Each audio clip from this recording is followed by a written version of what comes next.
সম্মানিত ভিউয়ার্স, আসসালামু আলাইকুম। আমি এই মুহূর্তে দাঁড়িয়ে আছি সিলেটের গোয়েনঘাট উপজেলার গোয়েনঘাট রাধানগর সড়কের উপর। আপনারা জানেন, টানা ভারী বর্ষণ এবং উজান থেকে নেমে আসা পাহাড়ি ডোলে ইতিমধ্যে গোয়েনঘাটের নিম্নাঞ্চল প্লাবিত হয়েছে। টানা ভারী বর্ষণ এবং উজান থেকে নেমে আসা পাহাড়ি ডোলে ইতিমধ্যে গোয়েনঘাট উপজেলার Nandirgaon union, Toyakul union, Lengura union, পূর্ব আলীরগাঁও ইউনিয়ন এবং গোয়েনঘাট উপজেলার পূর্ব জাফলং ইউনিয়নের কিছু অংশ, মধ্য জাফলং ইউনিয়নের নিম্নাঞ্চল ইতিমধ্যে প্লাবিত হয়েছে। গত কয়েকদিন থেকে ভারী বর্ষণ এবং ভারতের চেরাপুঞ্জিতে প্রচুর পরিমাণে বৃষ্টি হওয়ার কারণে যে ঢলটি বাংলাদেশে নেমেছে, এর প্রভাব গোয়েনঘাটের নিম্নাঞ্চলে পড়েছে।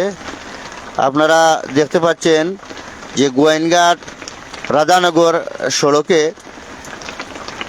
বেশ কিছু অংশ ইতিমধ্যে পাহাড়ি ডোলে প্লাবিত হয়েছে। আপনারা দেখতে পাচ্ছেন যে গাড়িগুলো রিস্ক নিয়ে রাধানগর সড়কের উপর দিয়ে পারাপার হচ্ছে।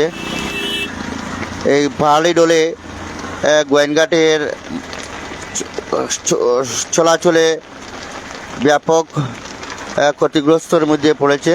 আপনারা জানেন যে গোয়েনঘাটের বিভিন্ন অঞ্চলে অপরিকল্পিত সড়ক নির্মাণ, বেড়িবাঁধ নির্মাণ এবং গোয়েনঘাটের যে ভারত থেকে নেমে আসা যে নদীটি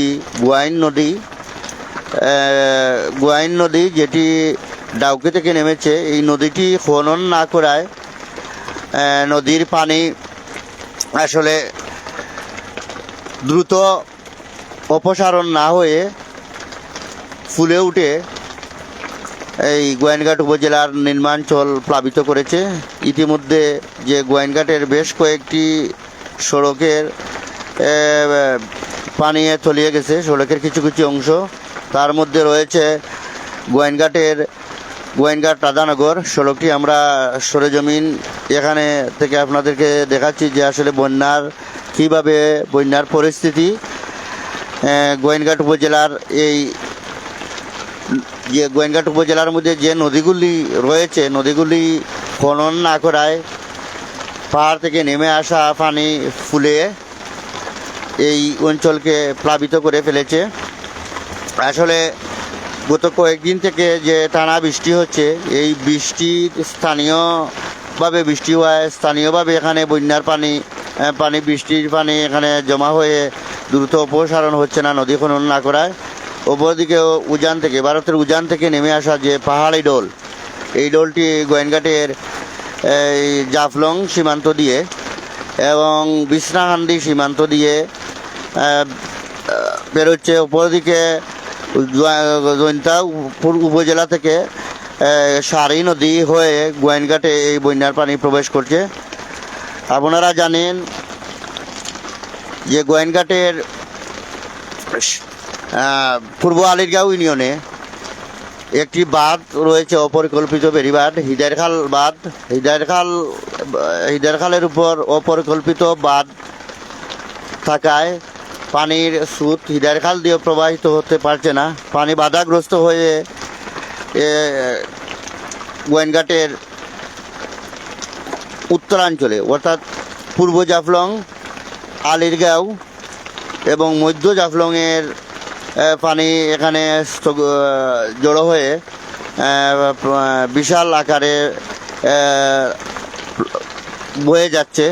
শুধুমাত্র এই পাহাড়ি ডোলটি গোয়াইন নদী দিয়ে গোয়েনঘাট উপজেলা থেকে বেরোনোর একমাত্র পর গোয়াইন নদী। আর গোয়াইন নদীটি দীর্ঘদিন থেকে আন্দোলন সংগ্রাম করা হচ্ছে গোয়াইন নদী খননের জন্য।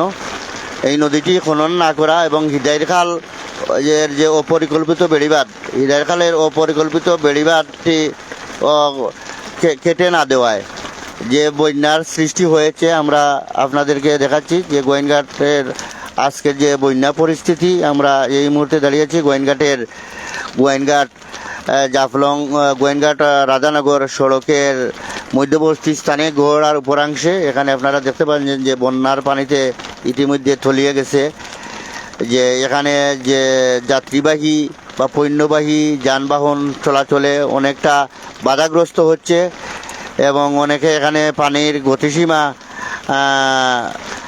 বুঝতে না পেরে পারাপারে ভয় পাচ্ছে এই সড়ক দিয়ে, যে প্রচুর পরিমাণ পানি। বা আমরা এই রোডে প্রায় হাঁটু পরিমাণ বা এর উপরে পানি এখানে রয়েছে। আসলে টানা গত কয়েকদিন থেকে স্থানীয়ভাবে ভারী বর্ষণ হচ্ছে।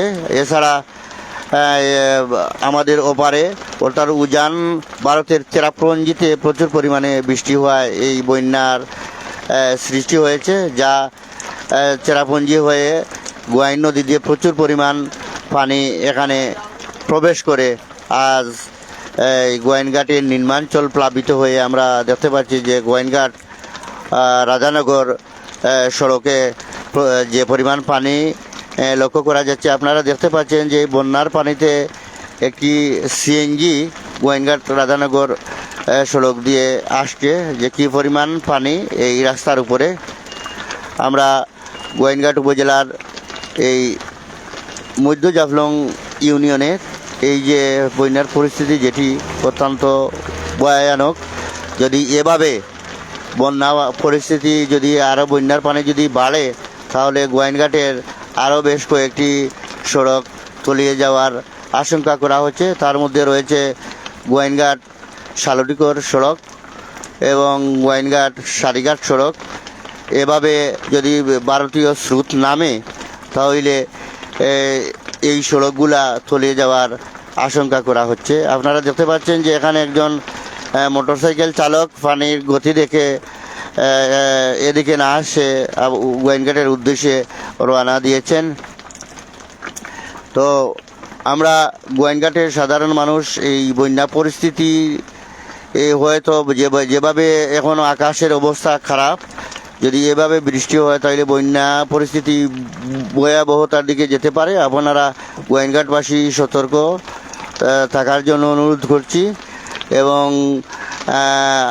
যে বন্যা পরিস্থিতি হওয়ার আশঙ্কা করা হচ্ছে সেটিকে খেয়াল রেখে আপনারা বন্যার জন্য প্রস্তুতি নিয়ে নিজ নিজ নিরাপদ আশ্রয়ে থাকার জন্য অনুরোধ করছি।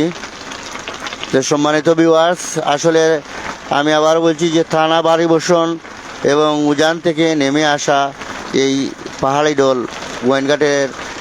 গোয়াইনঘাটের নিম্নাঞ্চল ইতিমধ্যে প্লাবিত হয়েছে। তার মধ্যে রয়েছে গোয়াইনঘাটের পূর্ব জাফলং ইউনিয়নের কিছু অংশ, মধ্যম জাফলং ইউনিয়নের নিম্নাঞ্চল, আলিরগাঁও ইউনিয়নের নিম্নাঞ্চল, পশ্চিম আলিরগাঁও ইউনিয়নের নিম্নাঞ্চল, পশ্চিম জাফলং ইউনিয়নের নিম্নাঞ্চল, লেঙ্গুড়া ইউনিয়নের নিম্নাঞ্চল, ডৌবালি ইউনিয়নের নিম্নাঞ্চল, সোয়াকুল ইউনিয়নের নিম্নাঞ্চল, নন্দীগাঁও ইউনিয়নের নিম্নাঞ্চল ইতিমধ্যে প্লাবিত হয়েছে। নিম্নাঞ্চল প্লাবিত হয়ে এখন যে গোয়াইনঘাট রাধানগর যে সড়কটি রয়েছে, রাধানগর সড়কের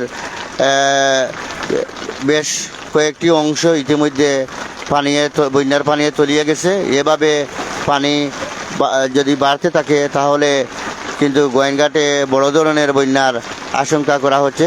সবাইকে এই বন্যা পরিস্থিতিতে নিরাপদে থাকার জন্য, সব পরিবারের নিরাপদে থাকার জন্য আপনারা বন্যা পরিস্থিতি পর্যবেক্ষণ করে প্রস্তুতি নিয়ে থাকার জন্য আমরা আহ্বান করছি। এই যে টানা ভারী বর্ষণ, এখনও আপনারা দেখতে পাচ্ছেন যে টানা ভারী বর্ষণ এখনও অব্যাহত রয়েছে এবং অপরদিকে ভারতের মেঘালয়ের চেরাপুঞ্জিত বিভিন্ন ভারত থেকে প্রবল স্রোত নামছে এবং গোয়াইনঘাটের নিম্নাঞ্চলে এর প্রভাব পড়েছে। আপনারা জানেন যে দীর্ঘদিন থেকে গোয়াইনঘাট নদী এবং গোয়াইন নদী, পিয়াইন নদী খননের প্রস্তাব করে আসছেন আমাদের